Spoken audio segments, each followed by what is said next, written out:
So was there a player, when your rookie or sophomore year that helped take you under their wing? Perhaps I saw that you played with Mahmoud Abdul Rauf for a season in Yeah, Sacramento. Did yeah. did having another Muslim on the team make that transition a little bit easier for you? Was he a mentor figure for you? Not very strange situation. Very Mm-hmm. interesting, but very interesting question. Culturally, so how do I put this? How do I explain this? Mahmoud is a great guy. Don't get it twisted. Don't get me wrong on this. A good brother. I got along with him just fine. But culturally, I'm French. You have to understand. Like this is not like I'm not.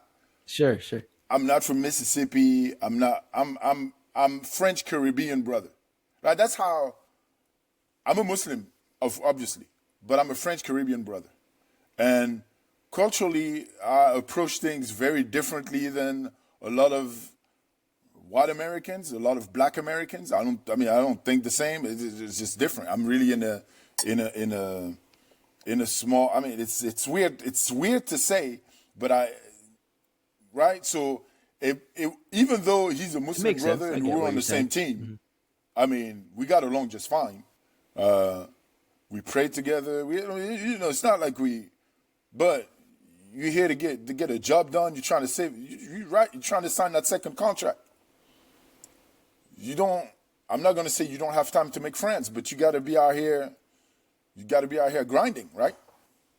So it's a very, very strange dynamics. Also, for the viewers, an NBA locker room. If you're not on a winning team, an NBA locker room is a testosterone nightmare. Do you understand what I'm saying? Do you understand what I'm saying? Yeah, yeah, I It's a get you. lot. Yeah. If you're not on a winning team, winning teams have less egos than losing teams. I've been on both. I've seen winning teams. I've seen losing teams. That makes perfect sense. Winning teams as losing teams. In Sacramento, when I got drafted, was not a winning team. It was on the way to be built as a winning team, but it was not yet a winning team.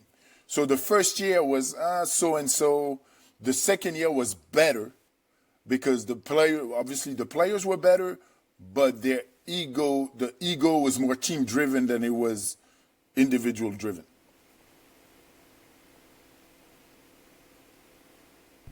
That makes sense. What about other guys like Hakeem and Sharif Abdul-Rahim? Like, did you guys start forming like a Muslim brotherhood, or at least just like staying in touch? Or No, was it we just more like we're so, about our business, we're grinding. No. So when we go on the road, let's say you play at Houston. Hakeem was always a great host. A great host. There's no like. Would go to either Fayez's house, one of the brothers there in Houston. We'd go there, sit, eat, whatever, talk, blah blah blah, do our thing. Always nice. Sharif Abdul-Rahim also same, always nice. We never like went to each other's homes and ate or whatever, but always very nice. But Hakeem was the one really who set the tone. Like, yeah, guys, this is what we do. That's how you. Right, and he was a great brother, great brother. Yep. But at the time, there were not that many. I mean, there were not as many brothers as now, I think. There's probably more now. I also did play with Mamadou Ndiaye in Denver, so also we were close to some extent. So you could tell, though, obviously, that the brothers, Muslim brothers, we knew who we were, and we made sure that we went out of our way to make sure that everything was okay with the other brother. That's a fact. After that, it's souls.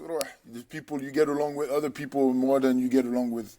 It depends on the people, right? But overall, I think it could have been better. It could have been way better. Like, I think it could have been, literally, it could have been an NBA Muslim Players Association. Like, if we really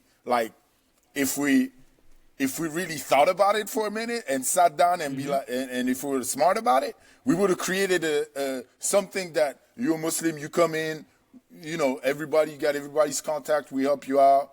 You're on your way out, you're still in touch, do you need anything, doing it the right way. Not too late for that. Exactly.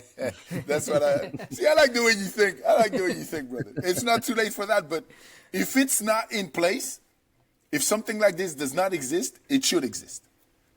If something like this does not exist, inshallah, it should exist. because I think it's a big. There's enough players now in the league that the Muslims should be like, they should be communicating with each other. There should be something going on.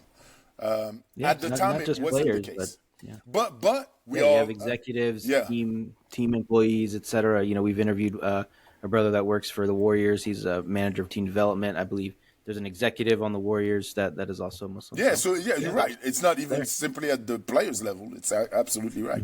Yeah, but then we when ISNA happened, ISNA conference, ICNA conference, mass events, we would see each other. Yeah, I mean, there were ways that the Muslims in the NBA at the time were connected to some extent, but it could have been way better. It could have been way better. Absolutely. And given the NBA lifestyle, was it particularly hard being a Muslim in the NBA? Like, I know, the lifestyle of NBA players, you hear about it, it's all this glamorous and they go out and they do things, and being a Muslim, was that hard for you?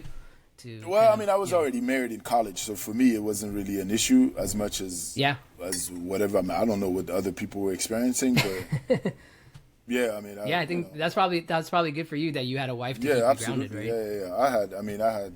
By the time I was a rookie in the league, I had a kid and a half.